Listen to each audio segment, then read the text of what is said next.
Bienvenue dans Être et Savoir à 20h le lundi sur France Culture et en podcast. Une émission produite avec la collaboration d'Avril Ventura, réalisée par Perret Legras. Ludovic Auger en assure la prise de son. Aujourd'hui, éducation, sexe et politique. Demandez le programme. L'éducation à la vie affective, relationnelle et sexuelle, l'EVARS, dont les programmes devaient être publiés prochainement, fait actuellement l'objet d'une campagne de désinformation, mais aussi de contestations plus modérées dans la forme. Nous allons commencer par en retracer l'histoire avec Yves Verneuil, auteur de Une question chaude, Histoire de l'éducation sexuelle à l'école. Bravo pour ce titre. D'abord possible, puis souhaitable et peut-être un jour effectif, cet enseignement est aujourd'hui dispensé à seulement 20% des élèves.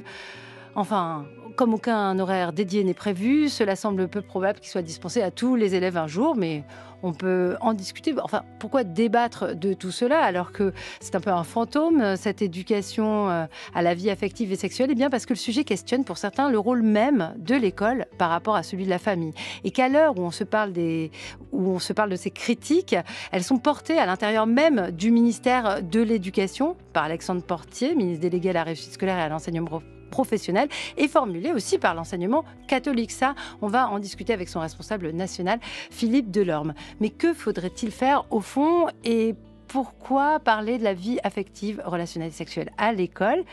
Lolita Rivet, professeure des écoles, est avec nous dans cette émission. Elle explique à sa manière dans un passionnant podcast c'est quoi l'amour maîtresse. Elle nous incite à réfléchir dans une perspective éducative d'égalité aux relations humaines, à nos désirs et à nos responsabilités, enfin à ce qu'aimer veut dire. Et ça aussi, on va en parler ce soir.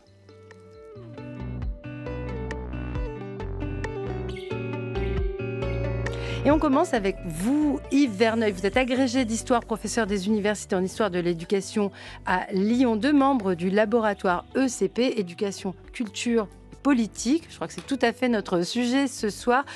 Co-rédacteur en chef de la revue Histoire de l'éducation. Et j'ai dit le titre de votre livre, je le redis, Une question chaude. C'est l'histoire de l'éducation sexuelle en France au XXe siècle et au XXIe siècle. Ça a été publié aux éditions Peter Lang en 2023. Alors, un point d'histoire, je l'ai dit. Quels sont les principaux jalons de cette éducation sexuelle à la vie affective et sexuelle? Les buts changent avec le temps. Au départ, on parlait d'hygiène à la belle époque.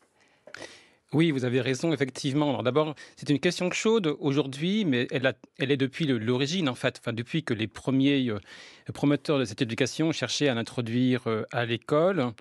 Ça se passe à ce moment-là, au début du XXe siècle. Effectivement, vous avez raison. À ce moment-là, la question porte plutôt sur l'hygiène sexuelle. En fait, il s'agit de lutter en fait contre la propagation des maladies vénériennes pour protéger la race, dit-on à l'époque. Bon. Et ça suscite d'ailleurs d'emblée des oppositions, des controverses, et on le voit par exemple au fait que dans une des premières expériences a lieu au lycée Louis-le-Grand à Paris, et il y a une association qui s'appelle la Ligue des pères de famille qui proteste, et du coup la première expérience achoppe directement. Bon. Et puis, dans les années 1920, le ministre de l'Instruction publique, à l'époque, organise une large consultation. Ça existe encore aujourd'hui, ce genre de choses. Et puis, on s'aperçoit que d'abord, le clergé proteste, enfin, en tout cas, l'épiscopat proteste en 1922, en 1923, mais pas seulement l'épiscopat, c'est pas seulement une opposition des milieux catholiques. La Fédération nationale des associations de parents d'élèves des collèges et lycées s'oppose en fait à l'idée qu'on introduise l'éducation sexuelle à l'école. Alors, sans parler du fait que le pape a condamné d'ailleurs toute éducation sexuelle collective en 1929, eh bien, en 1937, pour la première fois, il y a une circulaire qui est publiée, qui a été complètement oubliée par les historiens. C'est un texte qui est tombé dans les oubliés de l'histoire. Parce qu'en fait, les parents d'élèves s'y sont opposés. Et donc, quelques mois après, cette circulaire a été abandonnée. Ça vibre vraiment avec l'actualité. On va faire un saut dans le temps. On ne va pas évidemment résumer tout votre livre, ce serait idiot. Et puis en plus, j'incite fortement les auditeurs à le parcourir. C'est extrêmement intéressant. Et par exemple, l'histoire de la circulaire Fontanet, qui est vraiment un tournant dans les années 70. En fait, c'est post-68 que le sujet s'installe un peu plus avec des revendications d'élèves, pour l'éducation sexuelle à l'école. Vous avez raison, mais simplement, j'ajouterais ceci, c'est qu'en fait, il ne faudrait pas croire que Il y a eu une relance qui serait due au mouvement de mai-juin 68. Les expériences s'étaient multipliées dans les années 1960 déjà. Alors effectivement, il y a une accélération après mai-juin 68 puisque les comités d'action lycéens ont été nombreux à revendiquer l'introduction de l'éducation sexuelle à l'école. Bon, donc il y a une accélération et ça suscite d'ailleurs aussitôt de grandes polémiques Mmh. et polémiques qui sont dues aussi au fait qu'il y a une politisation à ce moment-là en fait du sujet puisque vous avez certains milieux d'extrême gauche en fait qui disent ceci, c'est que le pouvoir, comme on dit à l'époque, ne serait pas prêt à introduire cette éducation à l'école parce qu'il aurait partie liée avec le système capitaliste qui serait répressif en matière de sexualité. Et puis inversement, vous avez dans les milieux conservateurs des gens qui disent qu'en fait l'extrême gauche cherche à introduire cette éducation pour essayer de faire en sorte que la stabilité sociale disparaisse parce qu'en fait ce serait une remise en cause de la famille. Donc il y a une politisation en fait de ce sujet. Ce qui embarrasse forcément le ministre qui est pris entre deux feux. Alors effectivement, c'est Joseph Fontanet qui, en 73, pour la Mmh. première fois, fait une circulaire, même si d'ailleurs on oublie que l'enseignement technique avait été concerné dès 68. Enfin bon, mais là cette fois-ci, tous les collégiens et les lycéens seront concernés. Il faut quand même ajouter ceci, c'est qu'en fait, pour la première fois, donc il y a une introduction de cette éducation à l'école. Simplement, il dissocie d'une part l'information sexuelle de l'éducation sexuelle. Et là, on est plutôt dans quel objectif éducatif? Est-ce que c'est, la santé? Est-ce que c'est, comme, avec le péril vénérien, des années 20? Ou est-ce qu'on est plutôt dans quelque chose de l'ordre de la prévention? Quels sont les objectifs? Est-ce qu'ils sont affichés d'ailleurs? Oui, il y a une circulaire, donc la circulaire affiche effectivement les objectifs. Vous avez raison de noter qu'il y a un changement par rapport aux objectifs du début du XXe siècle, puisqu'il s'agit cette fois-ci non pas d'objectifs de santé, même si la prévention continue à figurer parmi les objectifs, mais il y a aussi surtout l'idée qu'il faut accompagner les adolescents dans leur maturation, avec l'idée qu'il y a une perte des repères, ou plus exactement, en fait, les normes qui régissaient auparavant la vie sociale sont contestées. Par conséquent, les adolescents ont besoin, en fait, qu'on les fasse réfléchir sur ces sujets-là. Réfléchir. Oui, Mmh. réfléchir, ça signifie en fait qu'il ne s'agit pas de leur donner des normes. L'éducation sexuelle qui est introduite à l'école ne se veut pas normative. Il s'agit en fait de faire en sorte que les élèves puissent réfléchir. Mais, avec l'idée qu'il ne s'agit pas non plus forcément de les troubler. Et de ce point de vue, en fait, le ministre, du coup, comme il avait à faire face à la fois des revendications de gens qui estimaient qu'il fallait que les élèves soient à même de réfléchir à leur liberté nouvelle, mais en même temps qu'il y avait des parents d'élèves qui estimaient qu'il ne fallait pas non plus qu'il y ait une opposition entre ce qui serait dit à l'école et ce qui serait dit à la famille. Bien, le ministre a fait en sorte que du coup, on puisse à ce moment-là euh, faire en sorte que les élèves aillent dans différents groupes, avec donc des séances qui seraient différenciées Mmh. en fonction de la philosophie de chacun des parents d'élèves. Et comme les parents d'élèves avaient un droit de veto sur le moment où les enfants pourraient aller dans ces séances, bah, du coup, ça pouvait quand même limiter la réflexion, l'émancipation que les élèves pouvaient avoir par rapport à leur milieu familial. Alors je pense que ce contexte, historique dans lequel se place l'éducation sexuelle est très, très important. C'est pour ça que je voulais en parler en début d'émission. Vous avez évoqué, Yves Verneuil, les parents d'élèves. Vous avez parlé, des pères de famille, en restituant l'histoire de l'éducation sexuelle dans les années, 20. Bah, justement, les pères de famille, on en a parlé le 27 novembre 2024 à l'Assemblée nationale. Écoutez Alexandre Portier. Je vous le dis à la fois comme élu, mais aussi comme beaucoup ici en tant que père de famille, ce programme, en l'état, n'est pas acceptable et il doit être revu. Et aujourd'hui, j'ai 3 réserves importantes que je partage avec une totale franchise avec vous. Premièrement, je m'engagerai personnellement pour que la théorie du genre ne trouve pas sa place dans nos écoles parce qu'elle ne devrait pas y avoir sa place. Deuxièmement, le militantisme n'a pas non plus sa place dans nos écoles. Et je veux un encadrement très strict de tous les intervenants qui auront à porter ces sujets dans nos établissements, parce qu'il est hors de question de laisser nos écoles se transformer en terrain militant. Troisièmement, toutes les notions qui doivent être évoquées dans ces matières doivent être en fonction, évidemment, du développement de nos élèves et avec sagesse pour décider avec l'Académie des sciences et l'Académie de médecine ce qui est le plus approprié. Je vous remercie. Alexandre Portier, ministre délégué à la réussite scolaire et à l'enseignement professionnel. Un ministre qui est en désaccord avec la ministre de l'Éducation, Anne Genetet, qui défend plutôt les nouveaux programmes. On attend donc leur publication courant décembre. Elle dit qu'un enfant de 11 ans sur 2 a déjà été exposé à des images pornographiques. Il est donc important d'en parler et d'en parler tôt et que ça doit être obligatoire et effective. Je me tourne vers Philippe Portier, responsable... Philippe Delorme. Pourquoi je dis Portier? Je n'en sais rien. Bonsoir. Parce que c'était Alexandre Portier, voilà, tout simplement, secrétaire général de l'enseignement catholique. Alors, vous êtes plutôt, c'est parce que je pense à ma question, vous êtes plutôt Alexandre Portier ou plutôt Anne Genetet? Je ne répondrai pas de façon très binaire comme ça. J'imaginais pas ça. Mais... Vous n'imaginiez pas ça. Je veux bien entendre votre point de vue. D'abord, je voudrais dire qu'on se réjouit que ce programme s'appelle programme d'éducation affective, relationnelle et sexuelle, puisque c'est ce que nous défendons déjà depuis de nombreuses années au sein de l'enseignement catholique. Et c'est bien ce que nous essayons de mettre en place déjà depuis de nombreuses années. Et par exemple, dans chaque territoire, nous avons déjà un référent d'éducation affective, relationnelle et sexuelle. Donc pour nous, la question de parler de ces questions-là à l'école ne pose aucune difficulté, au contraire, parce que je pense que c'est fait partie du rôle de l'école, avec la famille, d'accompagner nos enfants dans la construction affective, relationnelle et sexuelle.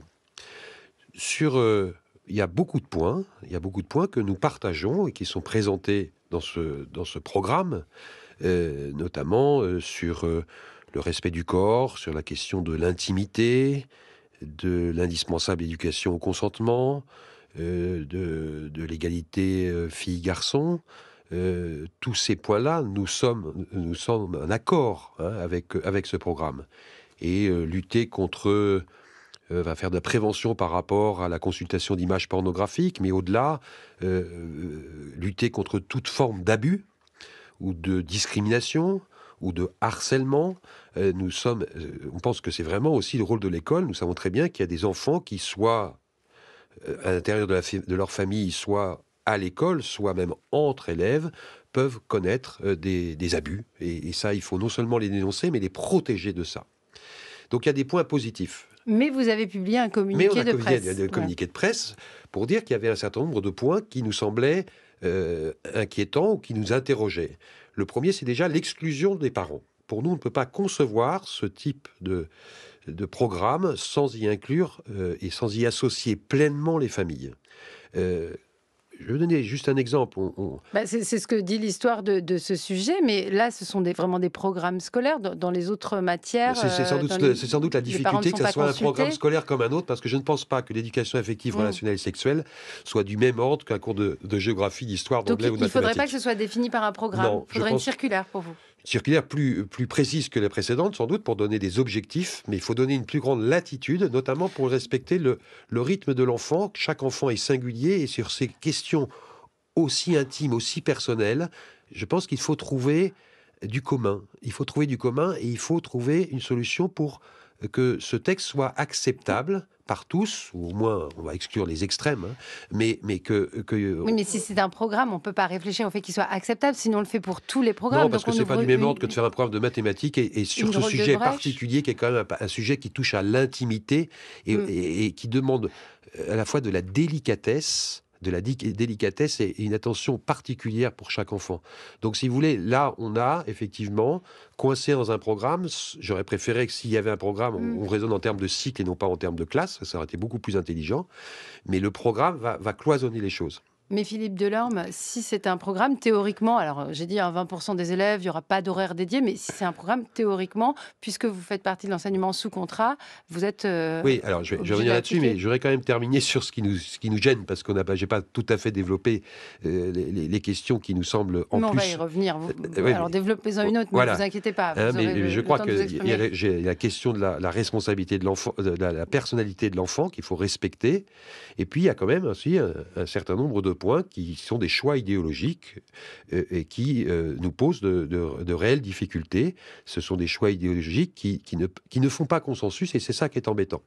Et donc, si vous voulez, par rapport à ça, pour répondre à votre dernière question, oui, nous respecterons le programme parce que nous sommes soumis au programme, mais nous sommes soumis juste en ce qui concerne les notions et compétences. En revanche, les propositions de démarche et d'activités pour les séances spécifiques, elles nous appartiennent. C'est la liberté C'est la pédagogique. liberté. Alors, on va revenir sur les points que vous appelez idéologiques. Je crois que ce sera même important d'en décortiquer certains. Le lit est arrivé, on a mis un peu de temps à vous entendre. J'ai eu beaucoup de mal à choisir un extrait du podcast, donc je dis simplement aux auditeurs de l'écouter. C'est sur Binge Audio, c'est la concurrence, mais c'est très bien. On C'est entend sur toutes les plateformes. et on peut l'écouter partout. En tout cas, c'est Binge Audio qui le produit. Vous avez fait parler vos élèves. Vous êtes en école primaire. Ça veut dire que ce sont des élèves plus jeunes et c'est aussi dans sa dimension d'adresse à des élèves plus jeunes que les nouveaux programmes, nouveau programme, on ne sait pas trop encore ce qui va y avoir exactement dedans. On en a vraiment largement les contours. Et contester, déjà, première question toute simple, pourquoi c'est important d'en parler tôt de l'éducation à la vie affective, relationnelle et sexuelle? C'est important d'en parler tôt parce que les enfants, ils sont confrontés depuis qu'ils sont nés. En fait, à ces histoires de consentement, à ces histoires de corporalité, de sexualité, de relations entre eux, mais aussi de violence. On sait que les enfants vivent énormément de violence, que ce soit dans les familles, que ce soit dans l'entourage ou que ce soit à l'école. Et les violences, elles commencent très tôt. Et donc, ces sujets-là les concernent bien avant le collège ou le lycée. Donc, on ne parle pas forcément de sexualité pure et dure, mais par exemple, des enfants de maternelle, pour tous les gens qui ont eu des enfants, ils savent que les enfants de maternelle découvrent leur corps, découvrent leurs parties génitales, vont les toucher, les découvrir, trouver que ça fait des sensations, que c'est super. Et au début, ils n'ont pas du tout cette notion d'inhibition et de se dire c'est un truc privé, je vais le faire. Donc, ils touchent leurs parties génitales devant tout le monde. Donc à l'école maternelle, on est bien obligé de leur en parler.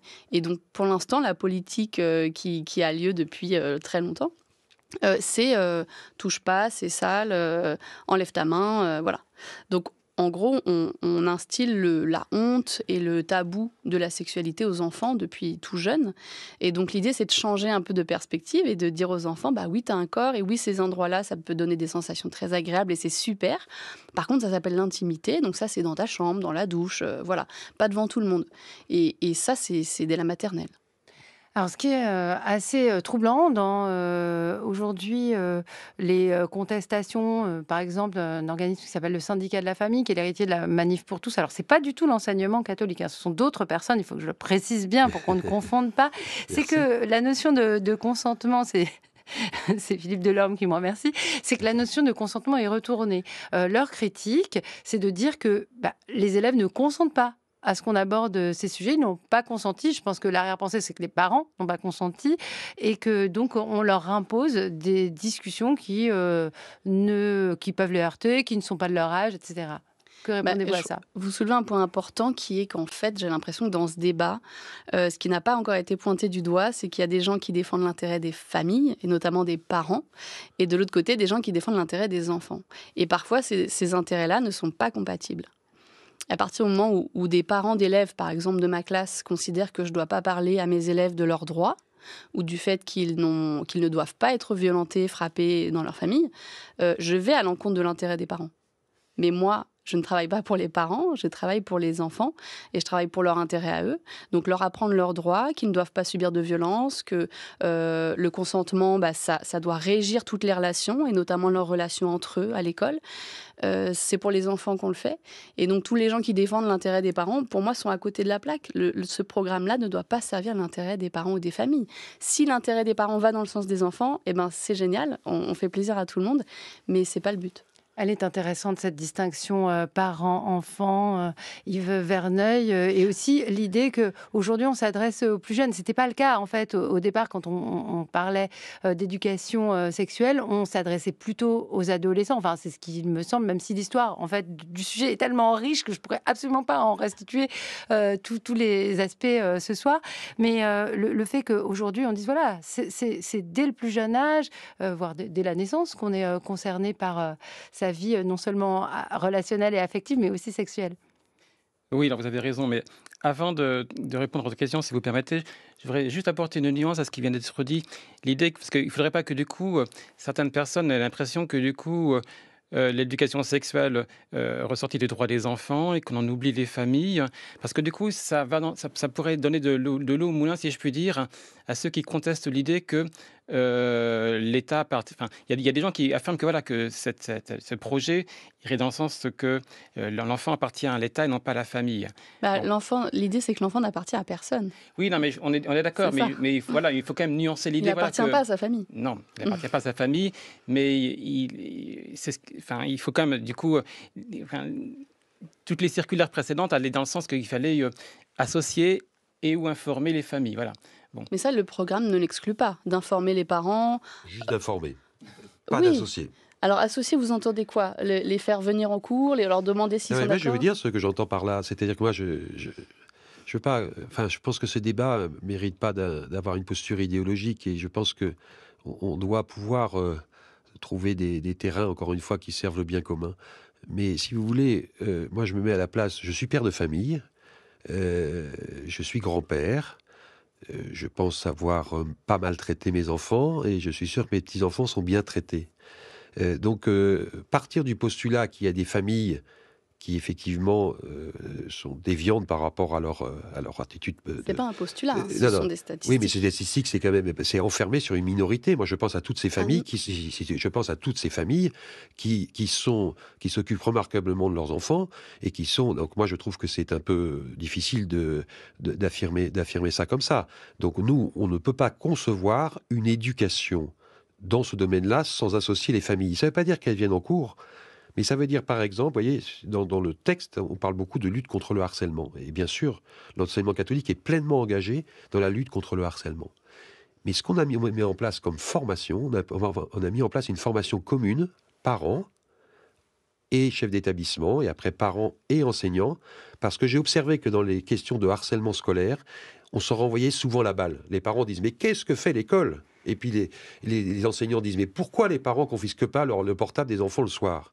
Eh bien, c'est ensemble qu'on est formés et qu'on forme les acteurs éducatifs, avec les parents qui sont les premiers éducateurs de leurs enfants. On ne peut pas leur retirer ça.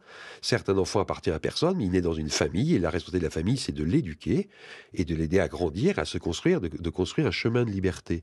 Mais et dans ce domaine de l'éducation affective, relationnelle et sexuelle, on sait très bien qu'il y a des familles, même qui sont très très bien, pour qui c'est difficile d'aborder ces questions. Eh bien, je pense qu'on peut très bien associer les parents, non pas en les faisant venir en classe, mais en les préparant à cette séance, à cette séquence ou à cette séance, autour de ces questions-là, les réunir et travailler avec eux pour leur dire voilà ce qu'on va faire avec votre enfant, et essayer peut-être, c'est l'occasion d'en reparler en famille. Et puis il y a des familles aussi qui ont le droit d'avoir une pensée en matière éducative qui est différente de la pensée unique qu'on voudrait nous imposer. Alors quelle pensée unique il faudrait définir, mais si des familles vous disent, voilà, elles sont complètement contre, qu'est-ce que vous faites? Vous exfiltrez les enfants? Non, on n'exfiltre pas, mais je pense que on doit être prudent, et respecter le rythme de l'enfant, comme je disais tout à l'heure, et ne pas susciter des questions qui ne se posent pas forcément. Et j'ai trop souvent l'impression qu'on plaque des questions d'adultes sur des enfants qui ne se posent pas forcément ces questions à ce moment-là. Il faut répondre aux questions des enfants avec sincérité. Ça, c'est ce que disent aussi ceux qui... oui, mais je le dis aussi, je suis désolé de vous le dire, parce que c'est la vérité. Sexuelle. Non, mais c'est intéressant de voir que cette accusation de plaquer des pensées d'adultes sur les enfants, elle vient des deux côtés. Lolita Arrivé. Non, je veux juste répondre sur cette idée. Moi, je suis tout à fait d'accord avec vous, Monsieur Delorme. Il faut associer les parents, pas pour qu'ils soient d'accord, mais parce qu'en effet, l'intérêt de tout ça, c'est qu'il y ait une coéducation et que ce qui se passe à l'école soit cohérent avec ce qui se passe dans la famille. Quand vous dites qu'il y a des familles déviantes, non, les statistiques qui ne sont pas les miennes, qui sont des chiffres officiels, c'est que 80%, plus de 80% des enfants vivent des violences. Non, je ne peux pas vous laisser dire ça. C'est pas moi qui le dis, monsieur. C'est les chiffres officiels de la Fondation de l'enfance.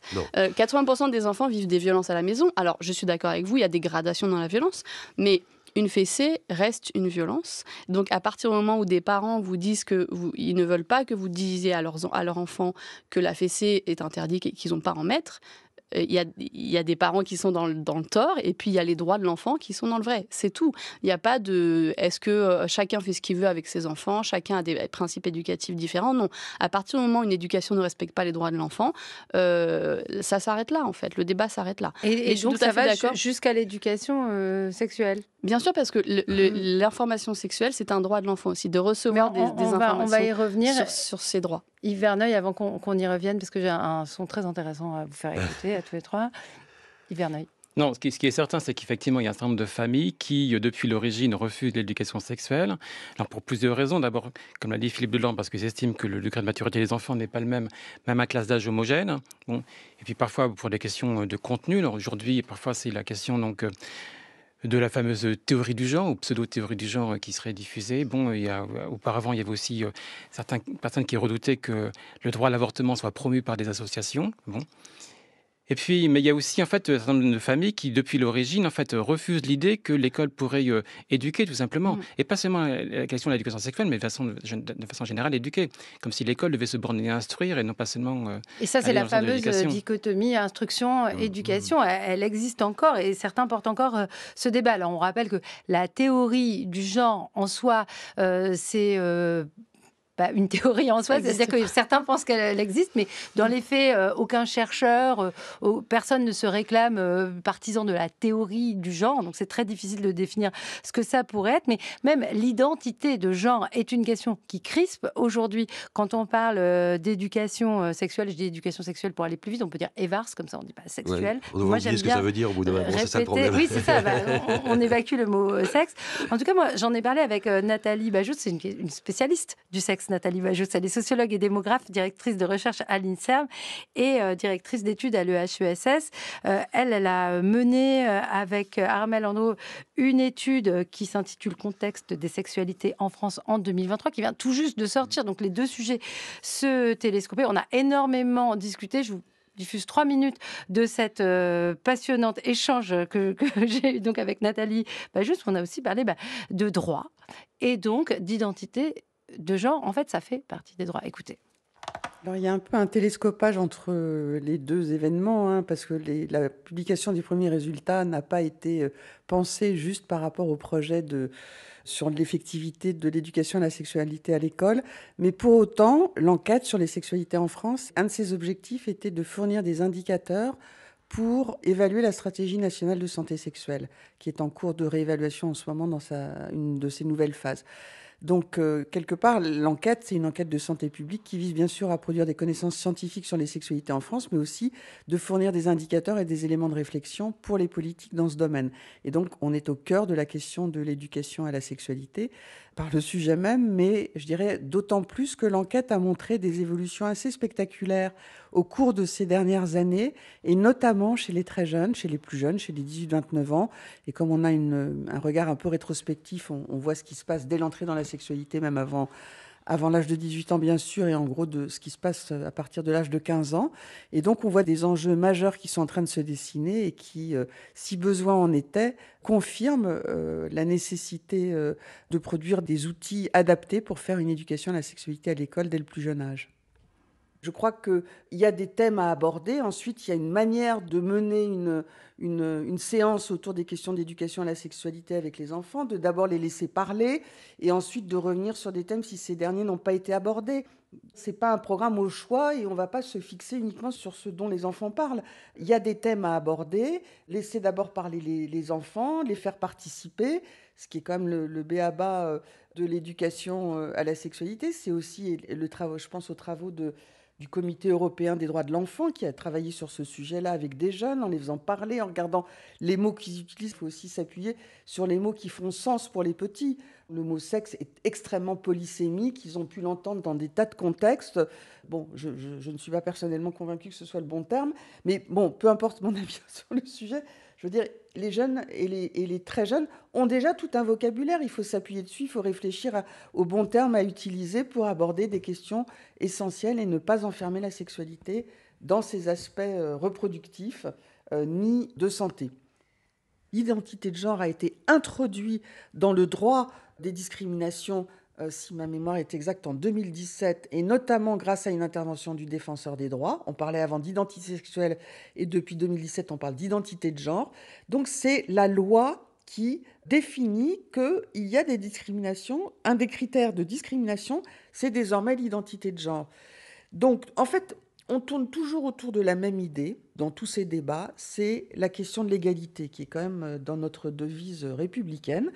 Et bien, pour que l'égalité puisse parvenir, le droit permet de faire respecter l'égalité. Et donc, dans cette logique-là, c'est reconnaître qu'il existe des discriminations liées au genre et que ne pas vouloir parler de genre, c'est comme si on disait on ne veut pas parler d'origine, on ne veut pas parler de... Enfin, on peut prendre les 25 critères de discrimination que la loi définit et dire on n'a pas le droit d'en parler parce que...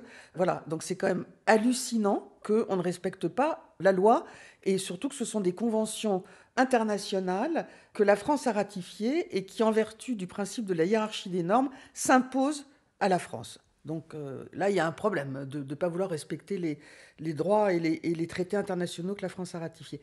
C'est un enjeu d'égalité, et l'égalité, c'est aussi l'école qui est porteuse de ces valeurs d'égalité dans tous les domaines, et y compris dans le domaine de la sexualité. France Culture. Être et savoir. Louise Touret. Alors, on a parlé avec Nathalie Bagios de valeurs extrêmement fortes, l'égalité, mais aussi le droit à l'éducation. Évidemment, on va revenir à l'identité de genre, mais ça me paraît être une bascule intéressante dans l'appréhension du sujet. Yves Verneuil, on peut aussi rappeler que le défenseur des droits, quand c'était Jacques Toubon, a procédé à des recours pour dire, voilà, il faut que cette éducation à la vie affective et sexuelle soit effective. Bon, ça n'a pas servi à grand-chose, mais ça fait partie aussi de ce qu'on peut mettre dans le débat, l'idée de droit. Qu'est-ce que ça vous inspire dans l'histoire du sujet ? Ça m'inspire que si, d'abord, c'est que l'éducation à la sexualité, comme on disait jusqu'à récemment, elle est inscrite dans la loi depuis 2001. Et il semblerait que la loi ne soit pas vraiment bien appliquée. Il y a une circulaire en 2003, il a fallu une relance à la suite des remarques du HCE, du Haut Comité à l'égalité, pour que du coup une nouvelle circulaire soit publiée en 2018, ce qui a d'ailleurs suscité une vague de fake news sur les réseaux sociaux. Une nouvelle circulaire en 2022, donc il semblerait malgré tout qu'il soit nécessaire effectivement qu'il y ait une relance. Et de ce point de vue, la question que je me pose, mais c'est une question c'est pas le moins que je pose, est-ce que du coup le fait d'établir un programme sera plus efficace du coup qu'une simple circulaire, puisque les enseignants peut-être lisent davantage les programmes que les circulaires? C'est surtout que les enseignants ne sont pas formés à traiter de ces questions-là. C'est-à-dire que les circulaires, même si les enseignants veulent les suivre, là, il y a une vraie incapacité structurelle. Les enseignants n'apprennent pas à prodiguer cet enseignement-là. On apprend à faire des maths, l'histoire du français. On sait comment faire, on a des manuels. Il est 20h32, donc c'est aujourd'hui l'heure à laquelle on a abordé la question de la formation des enseignants qui revient dans absolument tous les numéros, à quelques exceptions près peut-être. Et c'est vraiment... Moi, je suis d'accord avec vous. Je pense qu'un programme est vraiment nécessaire parce que si les circulaire suffisait, ça se saurait. Un programme nécessaire pour que les profs soient contraints, pour que les chefs d'établissement soient contraints et pour qu'il y ait une vraie dynamique qui se mette en place. Mais ça doit s'accompagner de la formation des profs qui, pour l'instant, n'a pas été du tout abordée dans tous les discours politiques. Là, on nous brandit des petits épouvantails. Mais par contre, mettre de l'argent pour former les profs, personne n'en parle. Enfin, si, on en parle. Elle a été réformée, la formation des profs, mais dans un sens qui déplaît à la profession. J'ai fait des émissions là-dessus. Allez, on mettra le podcast. On est plutôt dans la formation continue. Donc voilà. Ça nécessite de toute façon de la formation. Là, je partage l'idée. Je voudrais quand même revenir sur un point parce que vous avez pris comme étant évident et non partagé et qu'on ne pouvait pas le partager sur la question de la théorie du genre. Alors, je ne vais pas disserter pour savoir si ça existe ou pas. On sait bien qu'il y a des études qui ont été faites sur le genre aux États-Unis et c'est ça qu'on assimile, peut-être à tort, mais peu importe. On sait bien, c'est-à-dire que personne ne se réclame partisan de la théorie du genre. Donc il y a quand même derrière une pensée. Pour vous, ça existe donc. Oui, absolument. Pour moi, il y a une pensée qu'on relève de séparer le sexe biologique du genre et donc comme si le sexe biologique n'avait aucune influence et que c'était que la société qui construisait le genre. Eh bien ça, je dis que le sexe biologique apporte autre chose. Et dans ce programme, ce qui relève de la détermination de sexe biologique en 5e, etc. Et nous avons la même chose en classe de seconde, que les différences biologiques entre les femmes et les hommes ne déterminent pas les expressions, les comportements et les rôles attribués au genre masculin et féminin. Vous Donc il y a bien ici, non, pas complètement. Donc il y a bien ici une idéologie qui traverse ce programme. Et là-dessus, nous ne sommes pas d'accord. Pour vous, Philippe Delorme, l'identité de genre, qui est donc dans des textes de loi, c'est un terme qui va trop loin. Non, c'est pas ça que je veux dire. Alors, qu'est-ce que c'est pas ça que je veux dire. Redites-le-moi. Je suis pas sûr que le terme d'identité de genre soit le plus adapté à laisser dans ce. D'ailleurs, la ministre a dit qu'elle allait les retirer. Donc, on va bien voir, mais ça changera pas le fond. Moi, ce qui me gêne, c'est de dire à des enfants, ton sexe biologique ne détermine pas ton genre. C'est ça qui me gêne.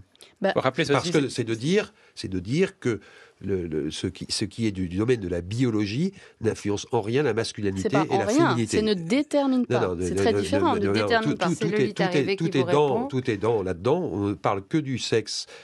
Quand on parle du sexe biologique, on ne parle que du sexe biologique. On ne dit pas que naître fille et naître garçon, c'est pas la même chose. On le dit simplement sur une différence sexuelle. Eh ben, je ne partage pas, effectivement, nous ne partageons pas, c'est ce qu'on peut appeler la théorie du genre. Que vous n'appelez pas la théorie du genre, mais c'est quand même ça qui est derrière. Et qu'est-ce que vous voudriez qu'on dise, que le fait de naître fille ou garçon détermine ce que vous allez faire, penser, Non, je n'ai être... pas du tout dit ça non plus. Alors, mais je dis que quand même, on sait très bien qu'une femme et un homme, c'est différent. En quoi je suis dit en beaucoup de choses. On ne va pas développer s'enfermer, mais vous savez très bien qu'il y a une complémentarité qui existe. Et on peut pas nier les choses. Et c'est pas qu'une construction sociale. Ça, c'est une idéologie, non, je ne suis pas dans une idéologie, au contraire. Moi, je suis simplement dans quelque chose qui reste dans la nature et quelque chose de naturel. Mais dans la nature, monsieur, il n'y a pas une complémentarité des sexes tout le temps. C'est la nature ou c'est l'anthropologie chrétienne? Parce que, en fait, dans le texte que vous avez publié en 2010, vous ne parlez pas de nature, vous parlez de l'anthropologie chrétienne. Oui, mais... Et effectivement, et vous dénoncez l'idée qu'il y aurait... Yves Verneuil, je me permets de rappeler vos noms de temps en temps, mais je laisse l'idée, le voilà, qu'il y débat. aurait effectivement mais là, mais je ne pense pas qu'il y aurait une théorie du genre, effectivement, qui existerait, qu'il faudrait repousser. Moi, je voudrais quand même dire que là, je ne me situe pas comme en tant que chrétien. Effectivement, je suis chrétien. Mais je ne me situe pas ça. Moi, dans tout ce qu'on a pu dire sur ce programme, et je rappellerai d'ailleurs que les AFC sont... pas les AFC, l'appel est... Alors, l'appel, c'est l'association des parents d'élèves d'élèves de l'enseignement libre, est à confessionnel. Et on accueille tout... Voilà. Et donc, si vous voulez, je veux simplement rappeler que si nous prenons une position comme ça sur ce programme, c'est pour tous les enfants, y compris les enfants du public. Moi, ce n'est pas quelque chose, c'est pas lié au catholicisme. C'est parce que nous pensons qu'il y a dans ce programme des éléments qui ne respectent pas l'enfant correctement. Mais vous parlez de complémentarité des genres en cours. Enfin, vous pensez que c'est comme ça qu'il faudrait parler des différences hommes-femmes? On peut en parler aussi en complémentarité, parce que grâce à Dieu, il y a une complémentarité entre l'homme et la femme. Grâce à Dieu, excusez-moi, mais je le dirais quand même. Je me souviens d'un vos prédécesseurs, André Blandin. André Blandin, oui. Voilà, qui disait ceci, qu'il faut se méfier de l'idée de complémentarité, parce que à force de parler de complémentarité, on en oublie l'égalité. On parle d'égalité des dignités, mais ça aboutit en fait à une inégalité. Il faut toujours être dans la recherche d'une égalité. Moi, je suis tout à fait favorable à ce qu'on lutte contre les stéréotypes de genre. Mais si en tant que moi, parent, imaginons que j'ai un enfant qui soit dans une école privée sous contrat de l'enseignement catholique, je dis l'idée de complémentarité, elle me choque parce que moi, je me sens pas complémentaire d'un homme, elle me choque, c'est pas mes conceptions de l'identité de genre. En tant que femme, j'ai à être complémentaire d'aucune personne. D'ailleurs, peut-être ai-je des enfants avec une autre femme. Dans ces cas-là, qu'est-ce que la complémentarité? Qu'est-ce que vous me répondez? C'est vraiment une question hyper ouverte et très théorique. Je ne comprends pas tellement le sens de votre question. Là, si je vous dis que, dans le cadre de l'enseignement qui serait fait à la vie affective et relationnelle, je ne veux pas qu'on parle de complémentarité. Je viens de vous dire pourquoi. Qu'est-ce que vous répondez? Et vous, ça ne vous choque pas qu'en revanche, qu'on impose aux autres? Non, c'est théorique. Excusez-moi, madame, je vais répondre. C'est théorique. C'est théorique, mais c'est pas théorique, ça arrive tous les jours. On discutera, on parlera, et c'est bien pour ça qu'il faut associer les parents à cette démarche, et qu'on doit trouver un chemin d'apaisement dans ce programme. Aujourd'hui, on n'est pas dans un chemin d'apaisement. Et vous voyez, j'aurais relevé un dernier point, si vous permettez, après vous parlerez, mais on parle dans ce document, on emploie tout le temps le mot liberté et égalité. Très bien. On ne parle jamais de fraternité. Vous n'avez pas une seule fois le mot fraternité. Ni sororité, d'ailleurs. Vous n'avez... sororité, si vous voulez, mais bon... Fraternité, la devise de la République, c'est liberté, égalité, fraternité. Bon. Donc, on ne parle jamais de fraternité. Or, comment construire et éduquer des enfants à la relation si la fraternité n'est pas au cœur de la relation? Ça, c'est une vraie question à mon sens. Mais c'est intéressant de parler du lien. Parce que je n'ai pas beaucoup de temps de parole. Le lit est arrivé. Il faudrait avoir comme les politiques, là, les petits... Non, mais je vous refais passer la parole. Non, je voudrais répondre parce que... Vous avez quelque chose à répondre? Oui, parce que moi, je suis dans les classes, devant les élèves, et en fait, des questions se posent, clairement. C'est-à-dire que là, ce que je comprends que vous demandez, monsieur, c'est qu'on n'aborde pas ces questions de genre avec les enfants. Et pourtant, les enfants sont concernés. Donc, ils sont concernés par les stéréotypes de genre, c'est-à-dire des enfants de qui on se moque parce qu'ils veulent porter du rose ou jouer à la poupée, des petites filles qui ne correspondent pas non plus à ce qu'on attend d'elles. Les enfants sont moqués, exclus, discriminés pour ces questions-là. Ça, c'est déjà le cas aujourd'hui. Et puis, en grandissant, il y a des enfants, ça arrive parfois très jeunes pour certains, et puis d'autres, c'est plus au collège, se questionnent sur leur genre. Donc, ils sont nés garçons, on les appelle des garçons, et puis ils ne se sentent pas garçons. Des filles, pareil. Et c'est la même chose pour les orientations sexuelles. On leur parle. Ils baignent dans un bain d'hétérosexualité toute leur vie, toutes les histoires de princes et de princesses, etc. Et ils ne se reconnaissent pas là-dedans. Un programme qui permet d'aborder l'identité de genre et l'orientation sexuelle, qui ne serait pas la norme, ça permet à ces enfants d'exister. Ça leur permet d'avoir des modèles, des représentations et des adultes qui leur parlent de qui ils sont et de ce qu'ils ressentent. Et ça, c'est très important parce qu'aujourd'hui, une des principales raisons de harcèlement, vous en parliez, et d'exclusion des enfants, c'est l'orientation de genre, l'orientation sexuelle, et l'identité de genre, notamment. Et donc, il est très important que l'école se positionne là-dessus, et notamment l'enseignement catholique.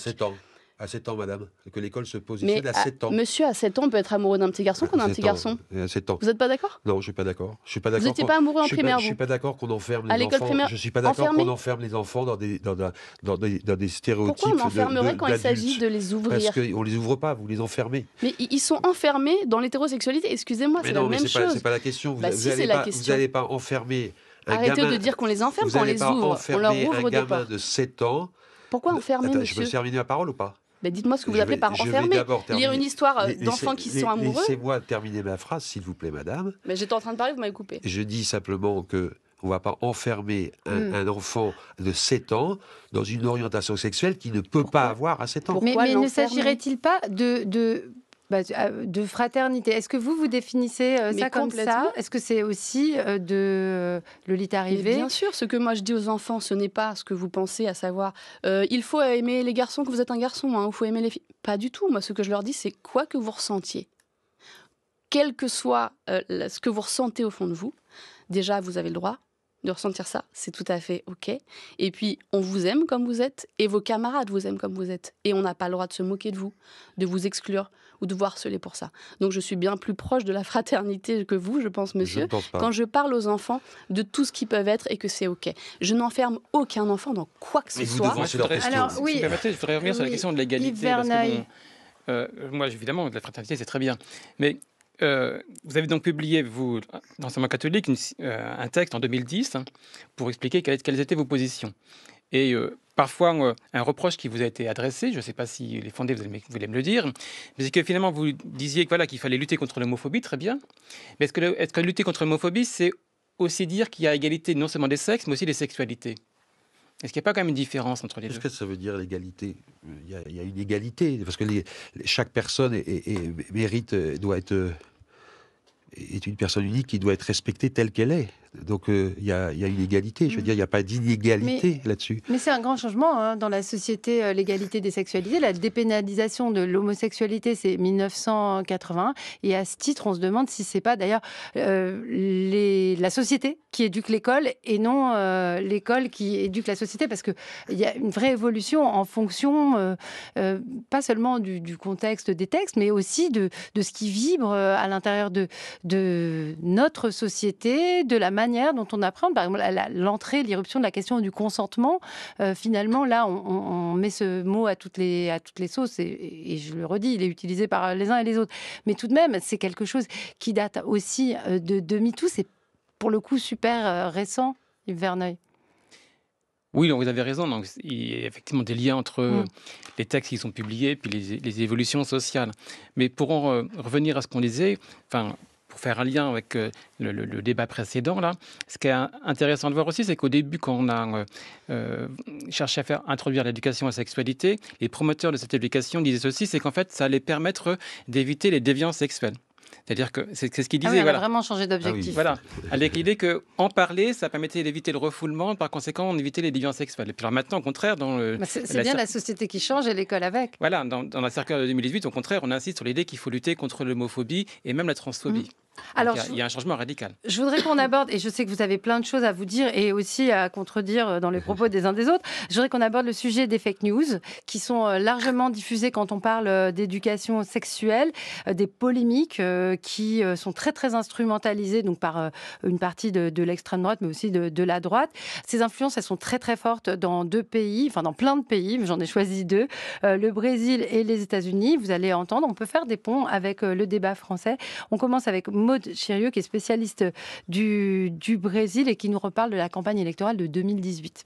Quelque chose qui n'a pas été beaucoup connu à l'étranger, hors du Brésil, c'est la centralité de la question de l'éducation et en particulier de l'éducation à la sexualité et à l'égalité de genre des enfants dans la campagne qui a porté Jair Bolsonaro au pouvoir en 2018.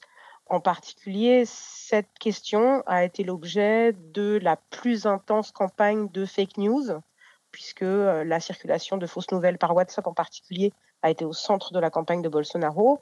Et l'idée que le candidat de gauche, à savoir Fernando Haddad, qui se substituait à Lula alors emprisonné, avait pour projet d'hypersexualiser les enfants à l'école, de réaffecter les genres, de faire une école à la masturbation, à l'homosexualité.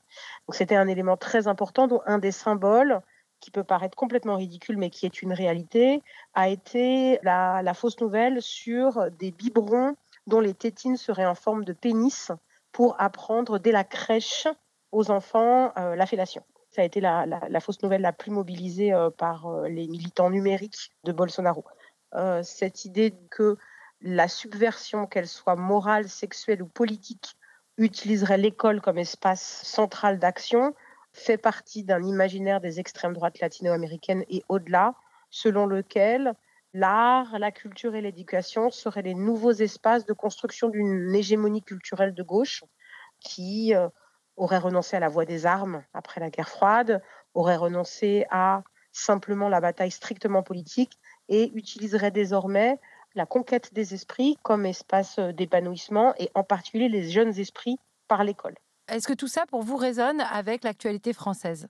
Oui, tout à fait. C'est assez marquant de constater que malgré la différence des contextes, en particulier la différence de sécularisation de ces extrêmes droites, il existe en fait un fond commun qui est un fond d'hostilité à un certain nombre de conquêtes sociétales qui s'ancrent en France depuis une cinquantaine d'années autour de l'égalité de genre, autour du féminisme, autour des droits des enfants, autour des droits à la diversité sexuelle.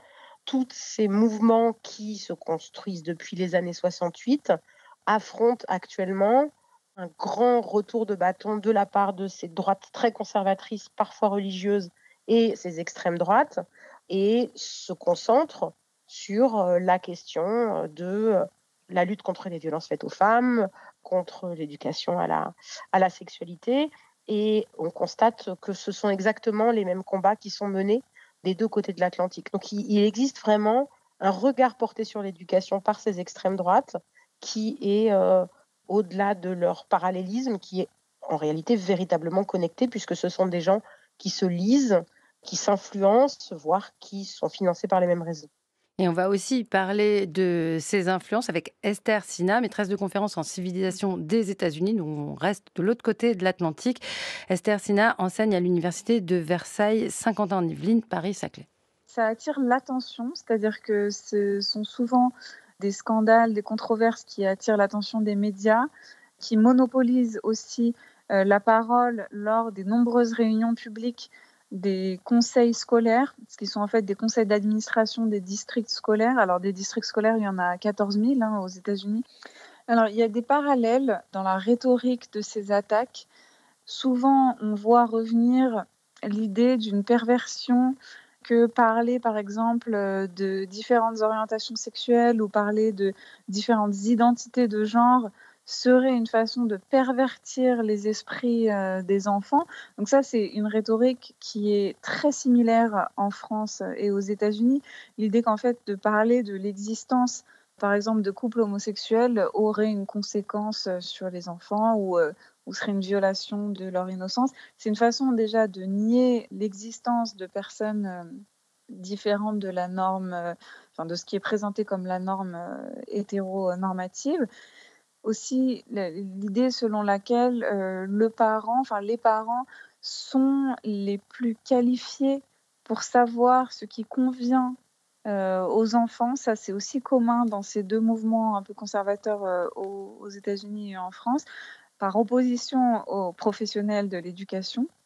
Dans les deux cas, en fait, c'est des mouvements qui souhaitent créer une panique morale, qui souhaitent faire peur, en fait, et utiliser la peur, le choc pour mobiliser politiquement.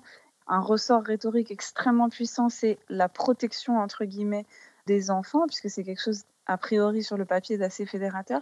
Et souvent, en fait, ce sont les groupes d'extrême droite et de droite qui s'inspirent directement, qui calquent directement leur rhétorique de groupes américains, comme par exemple Moms for Liberty, où on va voir à quelques mois d'écart des groupes d'extrême droite en France utiliser exactement les mêmes arguments.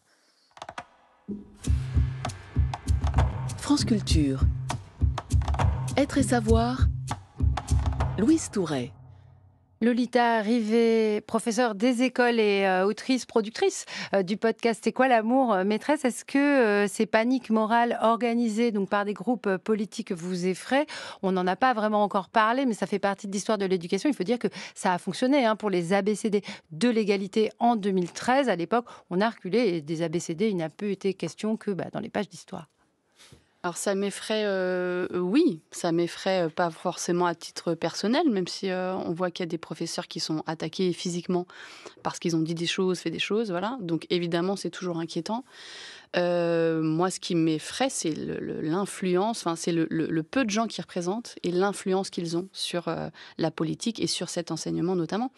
Donc ce qui m'effraie, c'est de voir que ça fait 20 ans que la loi est passée, que toujours rien n'est fait sur ce domaine-là, et que là, un programme a été quand même travaillé pendant 6 mois, pas par des dangereux wokistes, ça a été travaillé par des éducateurs, des profs, des gens qui travaillent dans l'éducation nationale, et que quelques mois après, on a un ministre qui se permet de dire que c'est pas un programme adapté, alors qu'il est sûrement moins compétent que ces gens qui ont travaillé sur le sujet pendant des mois. Donc ce qui m'inquiète, moi, c'est de voir que les droits des enfants, parce qu'il s'agit bien de ça, reculent et n'avancent toujours pas à cause de gens qui se crispent sur des évolutions sociétales qui sont quand même inévitables aujourd'hui. Philippe Delorme, est-ce que vous vous démarquez de ces groupes américains, latino-américains et aussi français? On a parlé du syndicat de la famille, mais il y a beaucoup de gens aussi qui interviennent sur les réseaux sociaux, par exemple, de manière très agressive sur ces sujets. D'abord, tout ce qui concerne les fake news, il est évident que moi, je suis extrêmement vigilant et d'ailleurs, je ne parle que de ce que je peux lire. Donc là, j'ai le projet de programme. Donc quand je présente quelque chose, je ne vais jamais développer des fake news parce qu'il faut s'en méfier, il faut rechercher la vérité. Maintenant, sur le fait que, je redis, que la place de la famille doit être primordiale, je vous rappelle quand même que le Code de l'éducation dit que l'État garantit le respect de la personnalité de l'enfant et de l'action éducative des familles. L'État garantit l'action éducative des familles, c'est dans le Code de l'éducation. Mais il y a aussi personnalité de l'enfant. Oui, mais personnalité de l'enfant et les deux ensemble. C'est-à-dire qu'il faut aussi...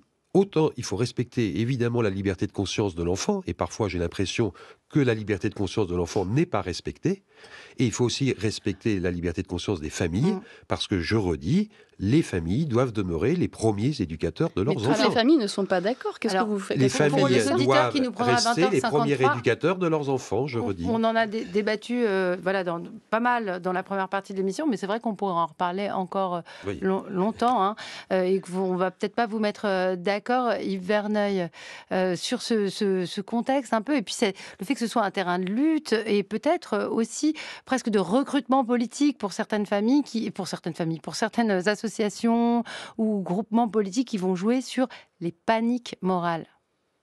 Alors, 2 choses. La première chose, c'est que sur l'action éducative des familles, en fait, faut rappeler ceci, c'est que la première fois que l'éducation sexuelle, ou plutôt à la sexualité, devient obligatoire, c'est en 1998. Bon, plutôt en 96, mais ça a été annulé parce qu'il y a eu une mobilisation d'associations dites de défense de la famille qui ont porté l'affaire devant le Conseil d'État, puis le Conseil d'État a annulé la circulaire pour une question de forme. En 98, rebelote. Sauf que le Conseil d'État, cette fois-ci, a jugé en fait que cette obligation ne portait pas atteinte à la liberté de conscience des enfants, ni à l'action éducative des familles. Bon. Donc du coup, voilà.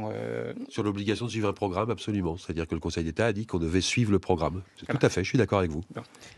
Puis la deuxième chose, effectivement, là vous avez raison, c'est que vous avez des groupements très conservateurs, effectivement, certainement, qui instrumentalisent certainement cette éducation à la sexualité pour parvenir à leur fin et faire du recrutement.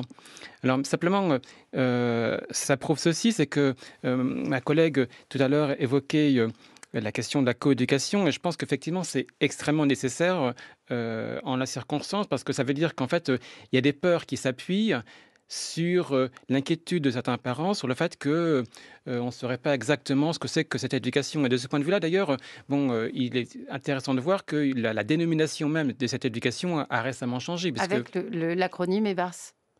Oui, mais en tout cas, le terme de sexualité semble avoir disparu, en tout cas, pour le premier degré. Pour le niveau premier degré maternel élémentaire. Moi, je veux revenir sur l'exemple américain qui est très inquiétant parce qu'en fait, aux États-Unis, le fonctionnement scolaire n'est pas du tout le même qu'en France.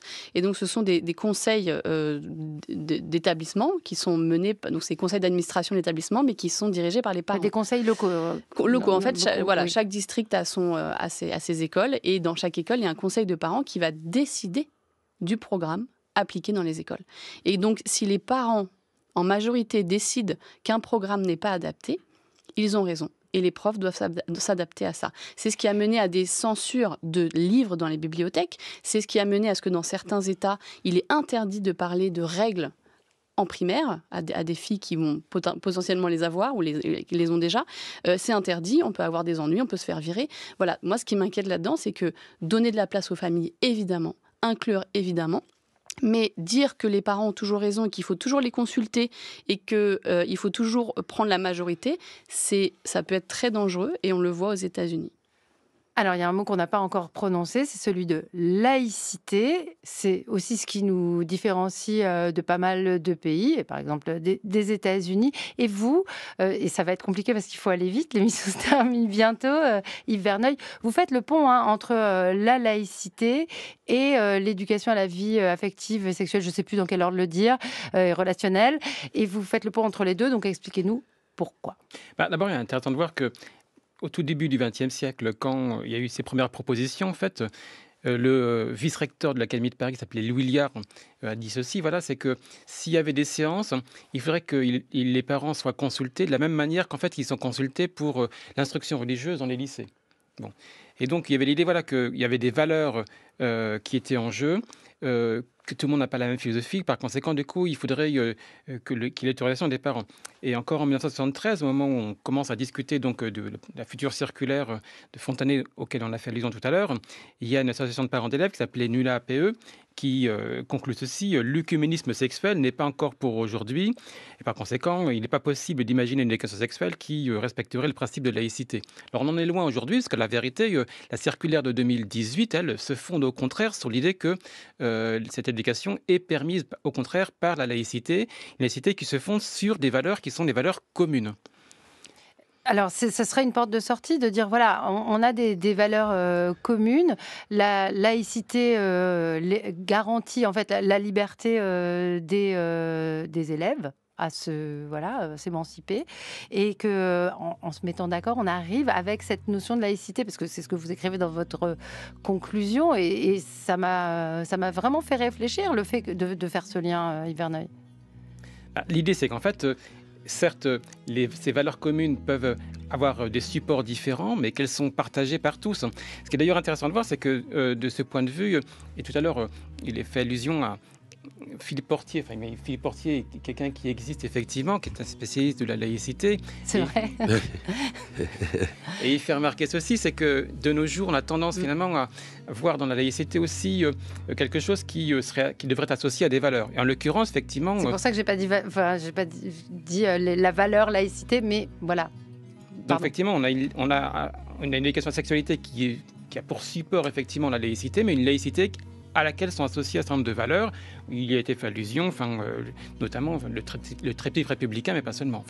Liberté, égalité, fraternité. Merci beaucoup à tous les trois. Merci à J'engage vous. tout le monde à lire le livre de Yves Verneuil sur l'histoire de l'éducation sexuelle. Une question chaude, on l'a entendu ce soir. Merci, bonne soirée. Merci.